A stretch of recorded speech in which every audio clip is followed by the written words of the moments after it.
ya agak berat sih, tapi ya demi masa depan anak saya ya. Semoga dia mendapatkan ilmu yang barokah dunia akhirat. Perasaan ya pertama sedih, kedua terharu. Tapi insya Allah namanya kita kan melepas anak ya, biar jadi anak yang soleh, kita harus ikhlas, harus ridho.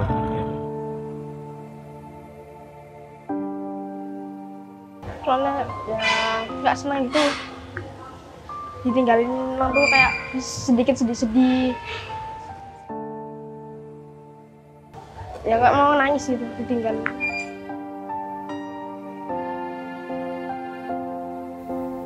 Berpisah jauh dengan orang tua adalah hal yang sangat berat untuk dijalani. Seorang putra yang harus berpisah dengan keluarga, terlebih orang tua di rumah. Begitu juga dengan orang tua yang harus rela melepaskan putranya untuk menuntut ilmu di pondok pesantren demi sebuah impian yang mulia. Yang awalnya, seluruh proses jatuh bangun kita selalu didampingi oleh orang tua. Kini, semua hal itu tidak akan kita rasakan sepenuhnya. Mondok bukanlah hal yang sederhana, bukan hanya tentang perpisahan dengan orang tua, namun tentang perjuangan berkelut asa demi masa depan yang lebih cerah. Yakinlah bahwa ini hanya sementara. Akan ada masa di mana engkau menikmati buah keberhasilan atas segala usaha yang telah kau perjuangkan. Selamat datang para santri calon hafidz Al-Quran di pondok paling keren, Pondok Pesantren Madrasatul Quran.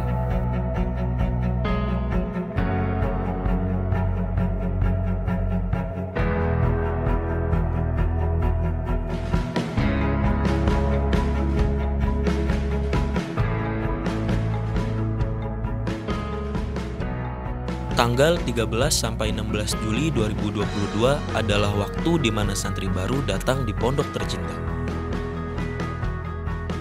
Berbeda dengan tahun lalu, jika tahun lalu kedatangan santri diurutkan sesuai kamar masing-masing, saat ini kedatangan santri diurutkan sesuai daerah asalnya masing-masing. Para santri dan pengantar yang telah menyelesaikan cek administrasi akan langsung disambut oleh pembina kamar dan diarahkan menuju kamar yang telah ditentukan. Pada kedatangan santri baru tahun ini, para wali santri dapat menemani dan membantu putranya untuk membereskan perlengkapan di kamarnya masing-masing.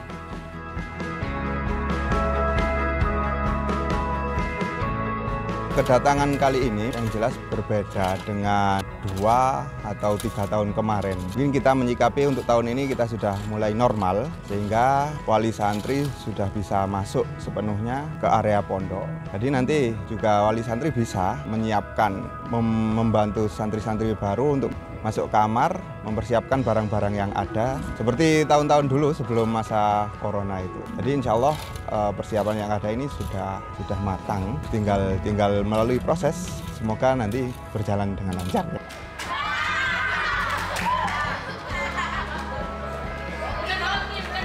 Untuk tahun ini pembagian jadwal sesuai daerah, karena kami mempertimbangkan biasanya kan ada adik, kakak, atau saudara entah sepupu atau ponakan itu masuknya bareng, sehingga kita bagi secara berdaerah untuk memudahkan kedatangan. Setelah datang, ini terjadwal tanggal 13 sampai 16 kedatangan santri baru. Setelah itu nanti ada ta'aruf santri baru, masa pengenalan lingkungan pesantren. Nanti dijadwalkan sekitar 5 hari, tanggal 17, 18, 19, 20, sampai 21. Harapannya santri baru bisa mengenal lingkungan pesantren dengan baik, cepat beradaptasi dan akhirnya kerasan dan bisa maksimal dalam menimba ilmu di pesantren ini.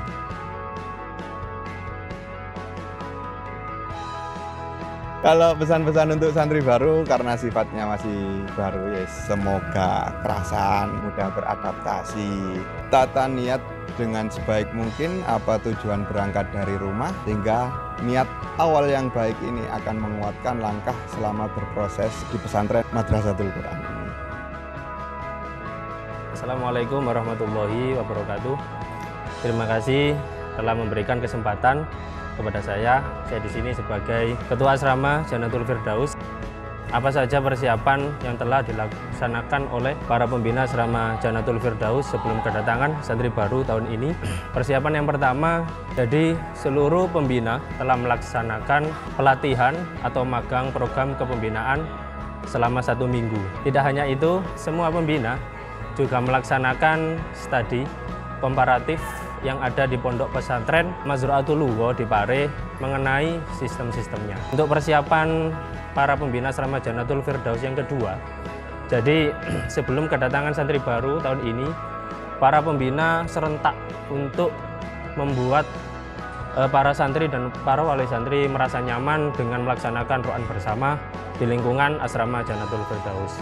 Intinya, kami selaku para pembina asrama Jannatul Firdaus memberikan pelayanan yang terbaik bagi para santri dan para wali santri. Yang ketiga, membentuk SOP program kepembinaan para santri. Nah, ini sebagai bentuk langkah evaluasi program kepembinaan yang ada di Pondok Pesantren Madrasatul Quran. Yang dimaksud dengan program kamar unggulan, jadi ini adalah langkah baru atau langkah awal yang diterapkan di asrama Jannatul Firdaus. Kamar unggulan ini yang ada di asrama Jannatul Firdaus itu hanya 3 kamar. Perlu diketahui, yang pertama kamar Jannatul Firdaus 5, yang kedua kamar Jannatul Firdaus 6, yang ketiga kamar Jannatul Firdaus 12. Kamar unggulan ini adalah kamar yang mana target capaian-capaiannya itu berbeda dengan kamar-kamar yang lain. Nah, harapannya ke depannya kamar unggulan ini adalah sebagai contoh untuk kamar-kamar yang lain atau kamar-kamar yang biasa.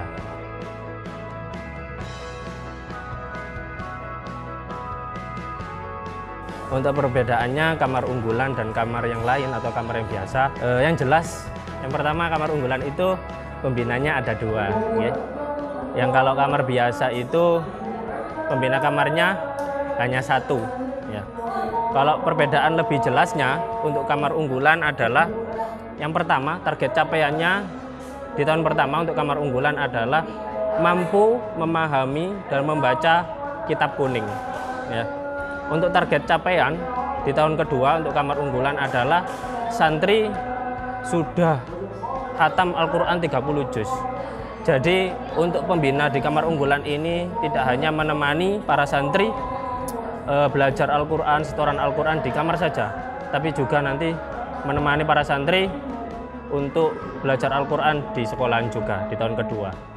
Untuk target capaian di tahun ketiga untuk kamar unggulan, diharapkan para santri ini sudah mampu menguasai bahasa asing, ya, bahasa Inggris dan bahasa Arab. Nah, ini yang di kamar unggulan. Untuk di kamar yang biasa, itu target capaiannya itu lebih banyak di jam-jam Al-Qurannya. Ya.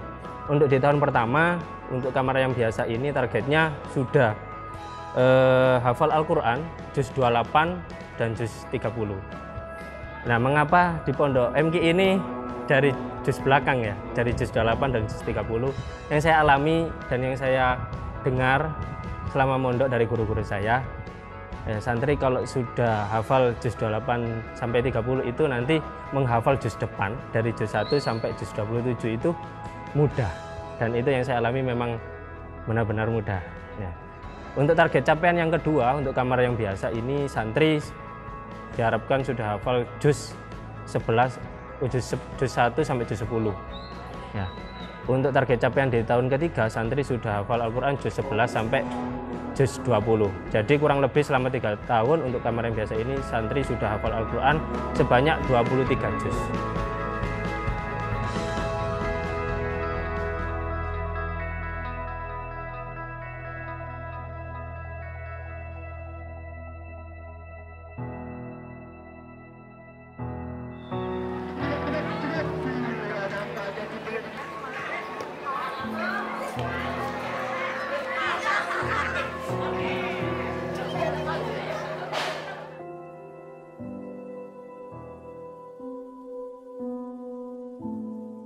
Buat di akhirat nanti pengen anaknya jadi tahfiz Quran. Yang utama jelas menginginkan anaknya itu memahami ilmu agama khususnya terkait Al-Quran. Harapannya seperti itu. Mendasari kami sebagai orang tua untuk memilih pondok pesantren itu karena melihat kondisi sekarang di luar ya. Di luar ini sudah pergaulan begitu luas. Saya pribadi selaku orang tua bersama istri saya rembukan, agaknya pondok pesantren ini bisa lebih membentengi anak kami untuk membekali terutama masalah akhlaknya. Pembekalan terhadap akhlak, terhadap iman Islam terutama, apalagi sekarang banyak sekali aliran ya. Saya sendiri ya sebagai terus terang orang NU ya maunya anaknya biar tetap ngikuti Mbah Hashim gitu aja. Makanya kita milih pondok dan pondoknya kita pilih yang nuansanya Tebu Ireng. Yang pertama insya Allah saya pengen anak saya jadi anak yang soleh. Yang kedua ngerti ilmu agama. Yang mungkin lain-lain ya nanti menyusul, yang penting anak soleh dulu mengerti agama dan ilmu agama, insya Allah itu. Ya karena kita lihat profilnya bagus kayak gitu, kita sharing-sharing. Cuma kebanyakan saudara dari sini, udah ada yang udah jadi ustadz, alumni dari sini. Gitu. Selama kita tahu sejauh ini, karena MK sudah dikenal masyarakat dan hasilnya juga lumayan bagus, sehingga kita yakin bahwa nantinya ketika kita titipkan di Madrasatul Quran, harapannya bisa benar-benar bisa menghafal Al-Quran dengan cepat, baik dan bermanfaat, barokah bermanfaat gitu. Kebetulan saya mungkin nyari-nyari pondok, saya browsing di internet juga. Alhamdulillah mungkin yang terbaik di sini saya buat diri pribadi saya juga keluarga saya. Terus anak saya juga alhamdulillah mau untuk di MK sini. Pertama-tama saya kan melihat referensinya dulu ya, di mana anak saya sekolah atau di pondok dulu. Setelah saya cari-cari gitu, ada referensi dari teman abinya. Di sini bagus loh, Cak, katanya gitu. Di MQ Madrasatul Quran. Di situ tuh fokus anak ke Al-Quran. Jadi saya ingin anak saya tuh fokusnya ke Al-Quran. Setelah saya lihat, saya pelajari gitu di YouTube. Saya referensinya di YouTube nih, bagus, terarah anak-anaknya, ada berbagai macam jurusan di sana. Jadi saya pikir kurikulumnya bagus, apanya bagus, kayaknya anak terarah. Ya saya masukkannya di sini, beranikan diri, Bismillah aja kemarin itu.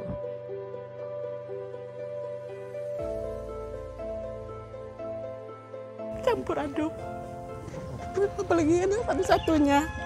Ya sedih, tapi kita harus ikhlas melepasnya biar dia jadi anak yang soleh.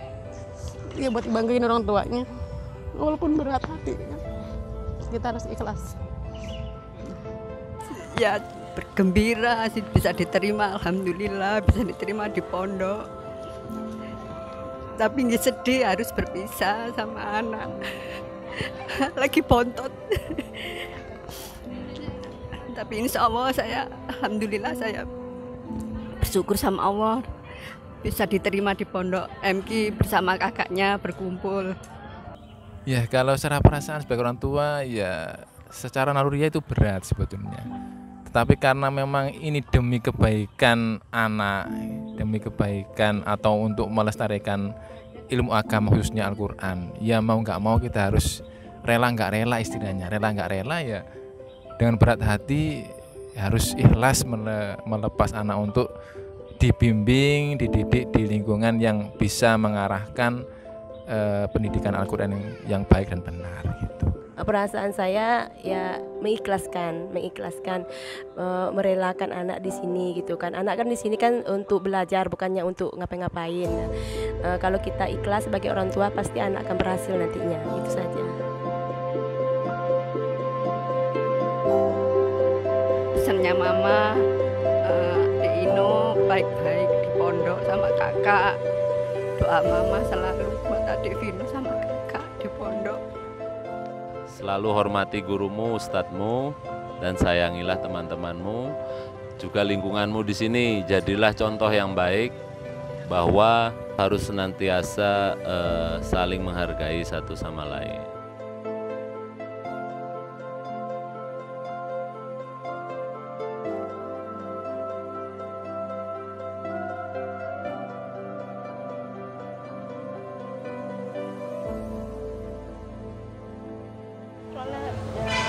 nggak senang itu. Ditinggalin orang tua kayak sedikit sedih-sedih gitu sih. Sedihnya gimana? Ya nggak mau nangis itu ditinggalin. Sedih Sedihnya gimana? karena jauh dari orang tua.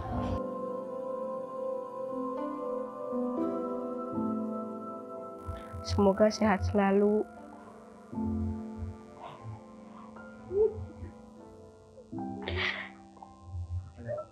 Rezekinya lancar.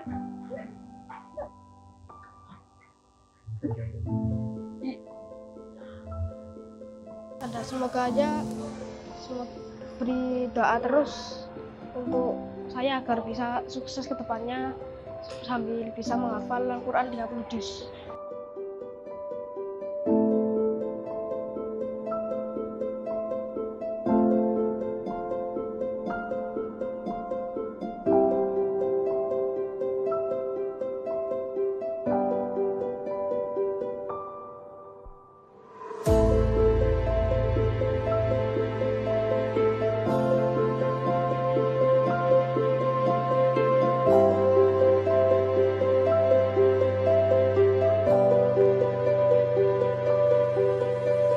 Terus semangat dalam belajar dan selalu berdoa kepada Sang Maha Kuasa. Karena kesuksesan tidak datang kepada orang yang hanya menunggu dan tidak berbuat apa-apa, tetapi akan datang bagi mereka yang berusaha untuk meraih impian. Santri baru, semangat baru.